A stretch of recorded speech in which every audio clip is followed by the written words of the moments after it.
Madame désire-t-elle les jarretières bon marché dit un vendeur à Madame Desforges en la voyant immobile.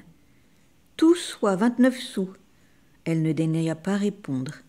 Autour d'elle, les propositions glapissaient, s'enfiévraient encore. Pourtant, elle voulut s'orienter. La caisse d'Albert Lhomme se trouvait à sa gauche. Il la connaissait de vue, il se permit un sourire aimable, sans hâte au milieu du flot de factures qui l'assiégeait, pendant que derrière lui, Joseph, se battant avec la boîte à ficelles, ne pouvait suffire à empaqueter les articles. Alors elle se reconnut, la soie devait être devant elle, mais il lui fallut 10 minutes pour s'y rendre, tellement la foule augmentait. En l'air, au bout de leurs fils invisibles, les ballons rouges s'étaient multipliés. Ils s'amassaient en nuages de pourpre, filaient doucement vers les portes, continuaient à se déverser dans Paris. Et elle devait baisser la tête sous le vol des ballons, lorsque de tout jeunes enfants les tenaient, le fil enroulé à leurs petites mains. « Comment, madame, vous vous êtes risquée » s'écria gaiement Boutemont dès qu'il aperçut madame Desforges. Maintenant, le chef de comptoir, introduit chez elle par Mouret lui-même, y allait parfois prendre le thé. Elle le trouvait commun mais fort aimable, d'une belle humeur sanguine qui la surprenait et l'amusait. D'ailleurs, l'avant-veille, il lui avait conté carrément les amours de Mouret et de Clara, sans calcul, par bêtise de gros garçons aimant à rire. Et, mordue de jalousie, cachant sa blessure sous des airs de dédain, elle venait pour tâcher de découvrir cette fille, une demoiselle des confections, avait-il dit simplement, en refusant de la nommer. « Est-ce que vous désirez quelque chose chez nous ?» reprit-il. « Mais certainement, sans quoi je ne serais pas venue. Avez-vous du foulard pour les matinées ?» Elle espérait obtenir de lui le nom de la demoiselle, prise du besoin de la voir. Tout de suite, il avait appelé Favier, et il se remit à causer avec elle en attendant le vendeur qui achevait de servir une cliente, justement la jolie dame, cette belle personne blonde dont tout le rayon causait parfois, sans connaître sa vie ni même son nom. Cette fois, la jolie dame était en grand deuil. « Dépêchez-vous, c'est insupportable » cria Hutin à Favier qui revenait de conduire sa cliente à une caisse. « Quand cette dame est là, vous n'en finissez plus. Elle se moque bien de vous. »« Pas tant que je me moque d'elle, » répondit le vendeur vexé. Mais Hutin menaça de le signaler à la direction s'il ne respectait pas davantage la clientèle. Il devenait terrible, d'une sévérité hargneuse, depuis que le rayon s'était ligué pour lui faire avoir la place de Robineau. Au milieu des rayons, une exposition des soirées d'été éclairait le hall d'un éclat d'aurore, comme un lever d'astre dans les teintes les plus délicates de la lumière. C'étaient des foulards d'une finesse de nuée, des surats plus légers que les duvets envolés des arbres, des pékins satinés à la peau souple de vierges chinoises. Et il y avait encore des pongées du Japon, les tussors et les koras des Indes, sans compter nos soies légères, les millarets, les petits damiers, les semis de fleurs. « Je prendrai celui-ci, le Louis XIV à bouquet de roses, dit enfin madame Desforges. Et pendant que Favier mettrait, elle lui fit une dernière tentative sur Boutemont resté près d'elle. « Je vais monter aux confections voir les manteaux de voyage. Est-ce qu'elle est blonde, la demoiselle de votre histoire ?» Le chef de rayon, que son insistance commençait à inquiéter, se contenta de sourire. Mais justement, Denise passait. Elle venait de remettre entre les mains de Liénard, au Mérinos, madame Boutarel, cette dame de province qui débarquait à Paris 2 fois par an pour jeter aux 4 coins du bonheur l'argent qu'elle rognait sur son ménage.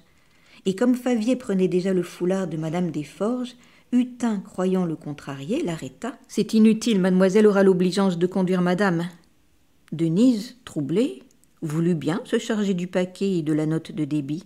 Elle ne pouvait rencontrer le jeune homme face à face sans éprouver une honte, comme s'il lui rappelait une faute ancienne. Cependant, son rêve seul avait péché. « Dites-moi, demanda tout bas madame Desforges à Boutemont, n'est-ce pas cette fille si maladroite ? Il l'a donc reprise ? Mais c'est elle l'héroïne de l'aventure ? » « Peut-être, répondit le chef de rayon, toujours souriant et bien décidé à ne pas dire la vérité. Alors, précédée de Denise, madame Desforges monta lentement l'escalier. Il lui fallait s'arrêter toutes les 3 secondes pour ne pas être emportée par le flot qui descendait. Dans la vibration vibrante de la maison entière, les limons de fer avaient sous les pieds un branle sensible, comme tremblant aux haleines de la foule. À chaque marche, un mannequin solidement fixé plantait un vêtement immobile, costume, paletot, robe de chambre, et l'on eût dit une double haie de soldats pour quelque défilé triomphal, avec le petit manche de bois pareil au manche d'un poignard, enfoncés dans le molleton rouge qui saignait à la section fraîche du cou. Madame Desforges arrivait enfin au premier étage, lorsque une poussée plus rude que les autres l'immobilisa un instant. Elle avait maintenant, au-dessous d'elle, les rayons du rez-de-chaussée, ce peuple de clients étendus qu'elle venait de traverser. C'était un nouveau spectacle, un océan de têtes vues en raccourci, cachant les corsages, grouillant dans une agitation de fourmilière. Au loin, elle apercevait des angles de galeries latérales, comme du haut des charpentes d'un clocher, on distingue des coins de rues voisines où remuent les taches noires des passants. Mais ce qui la surprenait surtout, dans la fatigue de ses yeux aveuglés par le pêle-mêle éclatant des couleurs, c'était lorsqu'elle fermait les paupières, de sentir davantage la foule à son bruit sourd de marée montante et à la chaleur humaine qu'elle exhalait. Cependant, Mouret, toujours debout devant le salon de lecture, en compagnie de Valagnosc, se grisait en répétant « Elles sont chez elles, j'en connais qui passent la journée ici, à manger des gâteaux et à écrire leur correspondance. Il ne me reste qu'à les coucher. » Cette plaisanterie fit sourire Paul qui, dans l'ennui de son pessimisme, continuait à trouver inepte la turbulence de cette humanité pour des chiffons. Quand il venait serrer la main de son ancien condisciple, il s'en allait presque vexé de le voir si vibrant de vie au milieu de son peuple de coquettes. Est-ce que, une d'elles, le cerveau et le cœur vide, ne lui apprendrait pas la bêtise et l'inutilité de l'existence ? Justement, ce jour-là, Octave semblait perdre son bel équilibre, lui qui d'habitude soufflait la fièvre à ses clientes avec la grâce tranquille d'un opérateur. Il était comme pris dans la crise de passion dont peu à peu les magasins brûlaient. Depuis qu'il avait vu Denise et Madame Desforges monter le grand escalier, il parlait plus haut, gesticulait sans le vouloir, et tout en affectant de ne pas tourner la tête vers elle, il s'animait ainsi davantage à mesure qu'il les sentait approcher. Son visage se colorait, ses yeux avaient un peu du ravissement éperdu dont vacillaient à la longue les yeux des acheteuses. « On doit rudement vous voler » murmura Valagnosc, qui trouvait à la foule des airs criminels. Mouret avait entr'ouvert les bras tout grands. « Mon cher, ça dépasse l'imagination !» Et nerveusement, enchanté d'avoir un sujet, il donnait des détails intarissables, il racontait des faits, en tirait un classement. D'abord, il citait les voleuses de profession, celles qui faisaient le moins de mal, car la police les connaissait presque toutes. Puis venaient les voleuses par manie, une perversion du désir, une névrose nouvelle qu'un aliéniste avait classée en y constatant le résultat aigu de la tentation exercée par les grands magasins. Enfin, il y avait les femmes enceintes, dont les vols se spécialisaient. Ainsi, chez l'une d'elles, le commissaire de police avait découvert 248 paires de gants roses, volés dans tous les comptoirs de Paris. « Dame, répondit Mouret, on a beau les mettre chez elles, on ne peut pourtant pas les laisser emporter les marchandises sous leur manteau. Et des personnes très distinguées. Nous avons eu la semaine dernière la sœur d'un pharmacien et la femme d'un conseiller à la cour. On tâche d'arranger cela. » Il s'interrompit pour montrer l'inspecteur Jouve qui précisément filait une femme enceinte en bas au comptoir des rubans. Cette femme, dont le ventre énorme souffrait beaucoup des poussées du public, était accompagnée d'une amie chargée de la défendre sans doute contre les chocs trop rudes, et chaque fois qu'elle s'arrêtait devant un rayon, Jouve ne la quittait plus des yeux, tandis que l'amie près d'elle fouillait à son aise au fond des casiers. « Oh, il la pincera, reprit Mouret, il connaît toutes leurs inventions. » Mais sa voix trembla, il eut un rire contraint. Denise et Henriette, qu'il n'avait cessé de guetter, passaient enfin derrière lui, après avoir eu beaucoup de mal à se dégager de la foule. La nouvelle installation du rayon était d'une sévérité riche, de hautes armoires de chêne sculptées, des glaces tenant la largeur des panneaux, une moquette rouge qui étouffait le piétinement continu des clientes. Pendant que Denise était allée chercher des manteaux de voyage, Madame Desforges, qui regardait autour d'elle, s'aperçut dans une glace, et elle restait à se contempler. Elle vieillissait donc, qu'on la trompait pour la première fille venue. La glace reflétait le rayon entier, avec sa turbulence, mais elle ne voyait que sa face pâle. Elle n'entendait pas derrière elle Clara, qui racontait à Marguerite une des cachotteries de Madame Frédéric, la façon dont celle-ci faisait le tour matin et soir en enfilant le passage à Choiseul, afin de donner l'idée qu'elle logeait peut-être sur la rive gauche. « Voici nos derniers modèles, dit Denise. Nous les avons en plusieurs couleurs. » Elle étalait 4 ou 5 manteaux. Madame Desforges les considérait d'un air dédaigneux. « Montrez-moi autre chose, mademoiselle. » Denise dépliait les vêtements, les repliait, sans se permettre un geste d'humeur, et c'était cette sérénité dans la patience qui exaspérait davantage madame Desforges. Ses regards continuellement retournaient à la glace en face d'elle. Maintenant, elle s'y regardait près de Denise, elle établissait des comparaisons. Était-ce possible qu'on lui eût préféré cette créature insignifiante ? Elle se souvenait, cette créature était bien celle qu'elle avait vue autrefois faire à ses débuts une figure si sotte, maladroite comme une gardeuse d'oie qui débarque de son village. Sans doute aujourd'hui elle se tenait mieux, l'air pincé et correct, dans sa robe de soie. Seulement, quelle pauvreté, quelle banalité. « Je vais soumettre à madame d'autres modèles, » disait tranquillement Denise. Quand elle revint, la scène recommença. Et puis ce furent les draps qui étaient trop lourds et qui ne valaient rien. Madame Desforges se tournait, élevait la voix, tâchait d'attirer l'attention de madame Aurélie, dans l'espoir de faire gronder la jeune fille. Mais celle-ci, depuis sa rentrée, avait conquis peu à peu le rayon. Elle y était chez elle à présent. Et la première, qui reconnaissait même des qualités rares de vendeuse, la douceur obstinée, la conviction souriante. Aussi, madame Aurélie haussa-t-elle légèrement les épaules en se gardant d'intervenir. « Si madame voulait bien m'indiquer le genre ?» demandait de nouveau Denise avec son insistance polie que rien ne décourageait. « Mais puisque vous n'avez rien !» cria madame Desforges. Elle s'interrompit, étonnée de sentir une main se poser sur son épaule. C'était madame Marty, que sa crise de dépenses emportait au travers des magasins. Ses achats avaient tellement grossi depuis les cravates, les gants brodés et l'ombrelle rouge que le dernier vendeur venait de se décider à mettre sur une chaise le paquet qui lui aurait cassé le bras. Et il la précédait en tirant cette chaise où s'entassaient des jupons, des serviettes, des rideaux, une lampe, 3 paillassons. « Tiens, dit-elle, vous achetez un manteau de voyage ?»« Oh, mon Dieu, non, répondit madame Desforges, ils sont affreux. » Mais madame Marty était tombée sur un manteau à rayures qu'elle ne trouvait pourtant pas mal. Sa fille Valentine l'examinait déjà. Alors Denise appela Marguerite pour débarrasser le rayon de l'article, un modèle de l'année précédente, que cette dernière, sur un coup d'œil de sa camarade, présenta comme une occasion exceptionnelle. Quand elle eut juré qu'on l'avait baissé de prix 2 fois, que de 150 on l'avait mis à 130 et qu'il était maintenant à 110, madame Marty fut sans force contre la tentation de bon marché. Elle l'acheta. Le vendeur qui l'accompagnait laissa la chaise et tout le paquet des notes de débit jointes aux marchandises. Cependant, derrière ces dames, au milieu des bousculades de la vente, les commérages du rayon continuaient sur madame Frédéric. « Vrai ? Elle avait quelqu'un ?»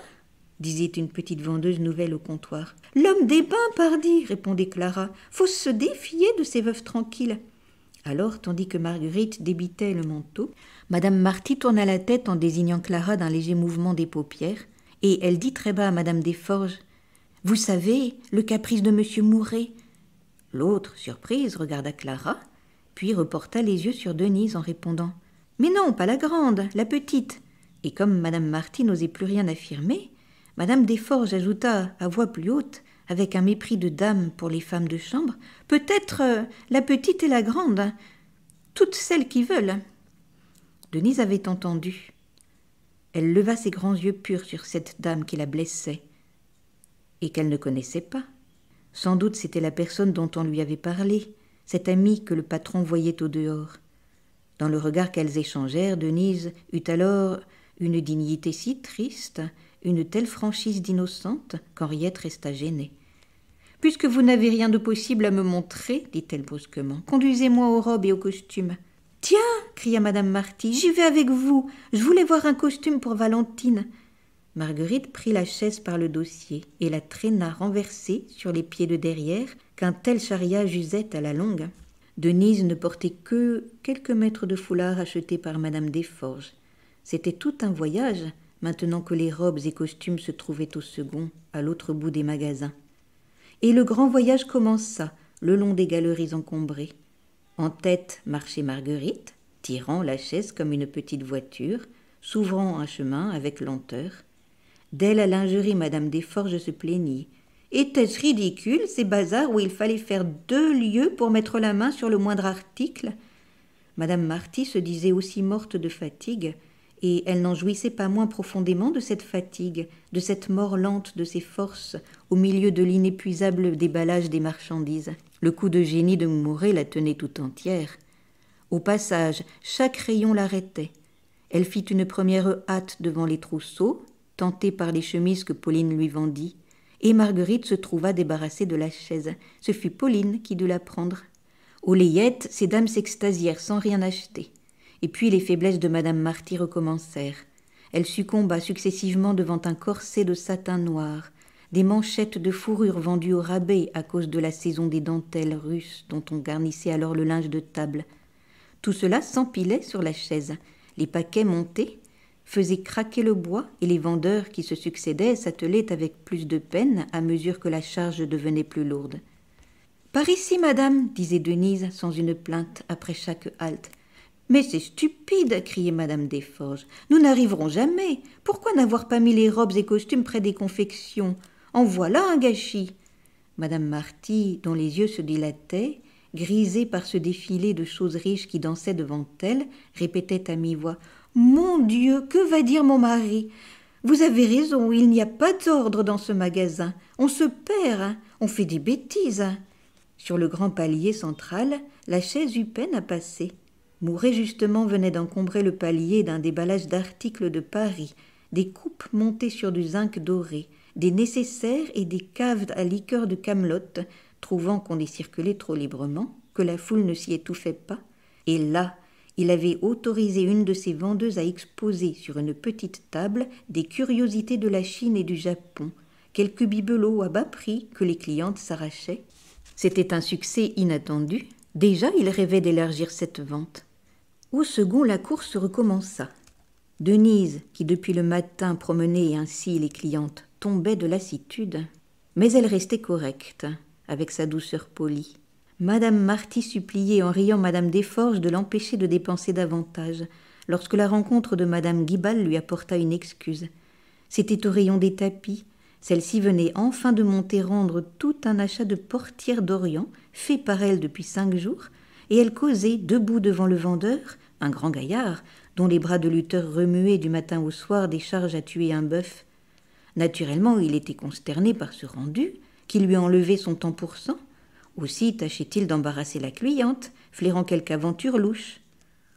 Madame devait avoir une raison pour les rendre. Si c'étaient les dessins ou les couleurs qui n'allaient pas à madame, il lui montrerait autre chose.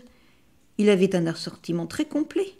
À toutes ces insinuations, madame Guibal répondait tranquillement, de son air assuré de femme reine, que les portières ne lui plaisaient plus, sans daigner ajouter une explication. Elle refusa d'en voir d'autres, et il dut s'incliner car les vendeurs avaient ordre de reprendre les marchandises, même s'ils s'apercevaient qu'on ne s'en fût servi. Comme Denise allait remettre à des vendeuses le foulard acheté par madame Desforges, celle-ci parut se raviser et déclara que, décidément, elle prendrait un des manteaux de voyage, le gris clair. Et Denise dut attendre complaisamment pour la ramener aux confections. La jeune fille sentait bien la volonté de la traiter en servante. Dans ses caprices de cliente supérieure, seulement elle s'était jurée de rester à son devoir. Elle gardait son attitude calme, malgré les bonds de son cœur et les révoltes de sa fierté. Madame Desforges n'acheta rien aux robes et costumes. « Oh, maman, disait Valentine, ce petit costume-là, s'il est à ma taille… » Tout bas, madame Guibal expliquait à madame Marty sa tactique. Quand une robe lui plaisait dans un magasin, elle se la faisait envoyer, en prenait le patron, puis la rendait. Et madame Marty acheta le costume pour sa fille en murmurant « Bonne idée, vous êtes pratique, vous, chère madame !» On avait dû abandonner la chaise. Elle était restée en détresse au rayon des meubles, à côté de la table à ouvrage. Le poids devenait trop lourd, les pieds de derrière menaçaient de casser, et il était convenu que tous les achats seraient centralisés à une caisse pour être descendus ensuite au service du départ. Alors ces dames, toujours conduites par Denise, vagabondèrent.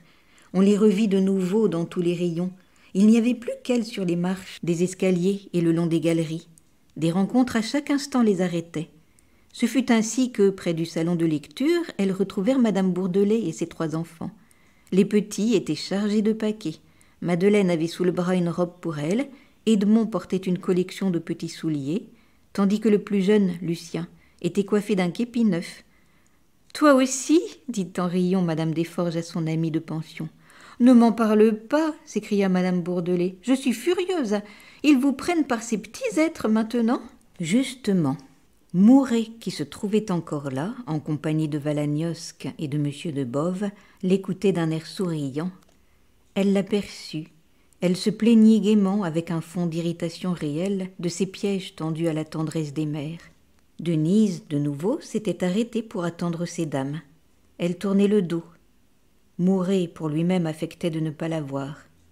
Dès lors, madame Desforges, avec son flair délicat de femme jalouse, ne douta plus. Tandis qu'il la complimentait et qu'il faisait quelques pas près d'elle, en maître de maison galant, elle réfléchissait, elle se demandait comment le convaincre de sa trahison. Cependant, M. de Boves et Valagnosc, qui marchaient en avant avec madame Guibal, arrivaient au rayon des dentelles. C'était près des confections un salon luxueux, garni de casiers, dont les tiroirs de chêne sculptés se rabattaient. Autour des colonnes, recouvertes de velours rouge, montaient des spirales de dentelle blanche. Au fond, 2 dames étaient assises devant un transparent de soie mauve, sur lequel Deloche jetait des pointes de chantilly, et elles regardaient sans se décider, silencieuses. « Tiens, dit Valagnosc très surpris, vous disiez madame de Boves souffrante. » Le comte ne put retenir un sursaut, en jetant un regard oblique sur madame Guibal. « Ma foi, c'est vrai, dit-il. » Dans le salon, il faisait très chaud. Les clientes qui s'y étouffaient avaient des visages pâles, aux yeux luisants. On eût dit que toutes les séductions des magasins aboutissaient à cette tentation suprême, que c'était là l'alcôve reculée de la chute, le coin de la perdition où les plus fortes succombaient. Les mains s'enfonçaient parmi les pièces débordantes, et elles en gardaient un tremblement d'ivresse. « Je crois que ces dames vous ruinent, » reprit Valagnosc, amusé par la rencontre. Monsieur de Boves eut le geste d'un mari d'autant plus sûr de la raison de sa femme qu'il ne lui donne pas un sou. Celle-ci, après avoir battu tous les rayons avec sa fille sans rien acheter, venait d'échouer aux dentelles dans une rage de désir inassouvi. Brisée de fatigue, elle se tenait pourtant debout devant un comptoir. Elle fouillait dans le tas, ses mains devenaient molles, des chaleurs lui montaient aux épaules. Puis, brusquement, comme sa fille tournait la tête et que le vendeur s'éloignait, elle voulut glisser sous son manteau une pièce de point d'Alençon. Mais elle tressaillit, elle lâcha la pièce en entendant la voix de Valagnosc qui disait gaiement « Nous vous surprenons, madame !» Pendant quelques secondes, elle demeura muette, toute blanche. Ensuite, elle expliqua que, se sentant beaucoup mieux, elle avait désiré prendre l'air.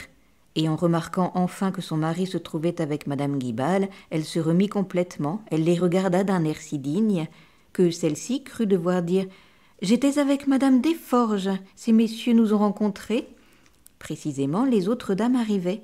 Mouret les avait accompagnées, et il les retint un instant encore pour leur montrer l'inspecteur Jouve qui filait toujours la femme enceinte et son amie. C'était très curieux. On ne s'imaginait pas le nombre de voleuses qu'on arrêtait aux dentelles.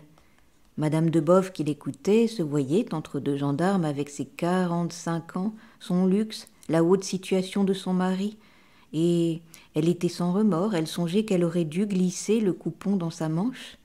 Jouve, cependant, venait de se décider à mettre la main sur la femme enceinte, désespérant de la prendre en flagrant délit, la soupçonnant d'ailleurs de s'être rempli les poches d'un tour de doigt si habile qu'il lui échappait. Mais, quand il l'eut emmenée à l'écart et fouillé, il éprouva de la confusion de ne rien trouver sur elle, pas une cravate, pas un bouton. L'amie avait disparu. Tout d'un coup, il comprit, la femme enceinte n'était là que pour l'occuper, c'est l'amie qui volait. L'histoire amusa ces dames. Mouret, un peu vexé, se contenta de dire « Le père Jouve est refait cette fois. Il prendra sa revanche. »« Oh, conclut Valagnosc, je crois qu'il n'est pas de taille. Du reste, pourquoi étalez-vous tant de marchandises? C'est bien fait si l'on vous vole. On ne doit pas tenter à ce point de pauvres femmes sans défense. » Ce fut le dernier mot qui sonna comme la note aiguë de la journée dans la fièvre croissante des magasins. Madame Bourdelais, désireuse de rattraper ses dépenses, avait de nouveau conduit ses 3 enfants au buffet. Maintenant, la clientèle s'y ruait dans une rage d'appétit. Les mères elles-mêmes s'y gorgeaient de Malaga. On avait bu, depuis l'ouverture, 80 litres de sirop et 70 bouteilles de vin. Après avoir acheté son manteau de voyage, madame Desforges s'était fait offrir des images à la caisse, et elle partait en songeant au moyen de tenir Denise chez elle ou elle l'humilierait en présence de Mouret lui-même pour voir leur figure et tirer d'eux une certitude. Enfin, pendant que M. de Boves réussissait à se perdre dans la foule et à disparaître avec Madame Guibal, Madame de Boves, suivie de Blanche et de Valagnosc, avait eu le caprice de demander un ballon rouge, bien qu'elle n'eût rien acheté. C'était toujours cela. Elle ne s'en irait pas les mains vides. Elle se ferait une amie de la petite fille de son concierge.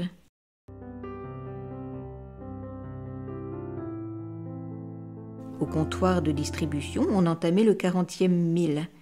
40 000 ballons rouges, qui avaient pris leur vol dans l'air chaud des magasins, toute une nuée de ballons rouges qui flottaient à cette heure d'un bout à l'autre de Paris, portant au ciel le nom du bonheur des dames.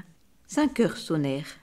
Partout les commis, Hutin et Favier, Minot et Liénard, Deloche, Pauline, Denise, les jambes mortes, donnaient un coup de force, arrachaient des victoires à la fièvre dernière des clientes. Cette fièvre, depuis le matin, avait grandi peu à peu, comme la griserie même qui se dégageait des étoffes remuées. La foule flambait sous l'incendie du soleil de 5 heures. Le soir, comme Denise revenait de dîner, un garçon l'appela. « Mademoiselle, on vous demande à la direction. » Elle oubliait l'ordre que Mouret lui avait donné le matin de passer à son cabinet après la vente. Il l'attendait, debout. En entrant, elle ne repoussa pas la porte, qui resta ouverte. « Nous sommes contents de vous, mademoiselle, dit-il, et nous avons songé à vous témoigner notre satisfaction. Vous savez de quelle indigne manière madame Frédéric nous a quittés. Dès demain, vous la remplacerez comme seconde. » Denise l'écoutait, immobile de saisissement. Elle murmurait, la voix tremblante. « Mais, monsieur, il y a des vendeuses beaucoup plus anciennes que moi au rayon. » « Eh bien, qu'est-ce que cela fait? Vous êtes la plus capable, la plus sérieuse. Je vous choisis, c'est bien naturel. N'êtes-vous pas satisfaite ?» Alors elle rougit. C'était en elle un bonheur et un embarras délicieux, où son premier effroi se fondait. Pourquoi donc avait-elle songé d'abord aux suppositions dont on allait accueillir cette faveur inespérée? Et elle demeurait confuse, malgré l'élan de sa reconnaissance. Lui la regardait en souriant, dans sa robe de soie toute simple, sans un bijou, n'ayant que le luxe de sa royale chevelure blonde. « Vous êtes bien bon, monsieur, balbutia-t-elle. Je ne sais comment vous dire. » Mais elle eut la voix coupée. Dans le cadre de la porte, monsieur l'homme était debout. Il tenait de sa bonne main une grande sacoche de cuir, et son bras mutilé serrait contre sa poitrine un portefeuille énorme, tandis que, derrière son dos, son fils Albert portait une charge de sacs qui lui cassait les membres. 587 210 francs 30 centimes, cria le caissier, dont la face molle et usée semblait s'éclairer d'un coup de soleil au reflet d'une pareille somme. C'était la recette de la journée, la plus forte que le bonheur eût encore faite.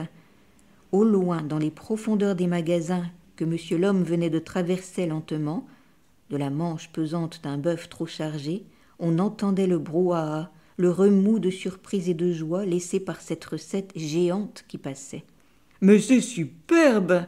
dit Mouret enchanté. « Mon brave l'homme, mettez ça là, reposez-vous car vous n'en pouvez plus. Je vais faire porter cet argent à la caisse centrale. Oui, oui, tout sur mon bureau, je veux voir le tas. » Il avait une gaieté d'enfant.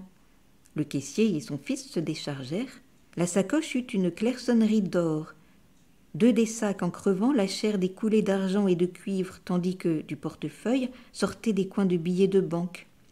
Tout un bout du grand bureau fut couvert. C'était comme l'écroulement d'une fortune ramassée en 10 heures.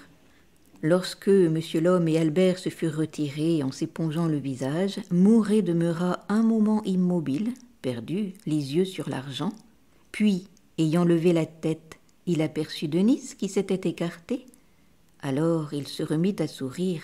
Il la força de s'avancer, finit par dire qu'il lui donnerait ce qu'elle pourrait prendre dans une poignée, et il y avait un marché d'amour au fond de sa plaisanterie. « Tenez, dans la sacoche, je parie pour moins de 1000 francs. Votre main est si petite. » Mais elle se recula encore. Il l'aimait donc? Brusquement, elle comprenait. Elle sentait la flamme croissante du coup de désir dont il l'enveloppait, depuis qu'elle était de retour aux confections. Ce qui la bouleversait davantage, c'était de sentir son cœur battre à se rompre. Pourquoi pourquoi la blessait-il avec tout cet argent lorsqu'elle débordait de gratitude et qu'il l'eût fait défaillir d'une seule parole amie? Il se rapprochait en continuant de plaisanter, lorsque, à son grand mécontentement, Bourdoncle parut, sous le prétexte de lui apprendre le chiffre des entrées, l'énorme chiffre de 70 000 clientes venues au bonheur ce jour-là. Et elle se hâta de sortir, après avoir remercié de nouveau. La suite au prochain numéro. Si cet audio vous a plu, vous pourrez trouver d'autres histoires et poésies sur ma chaîne Entendre lire.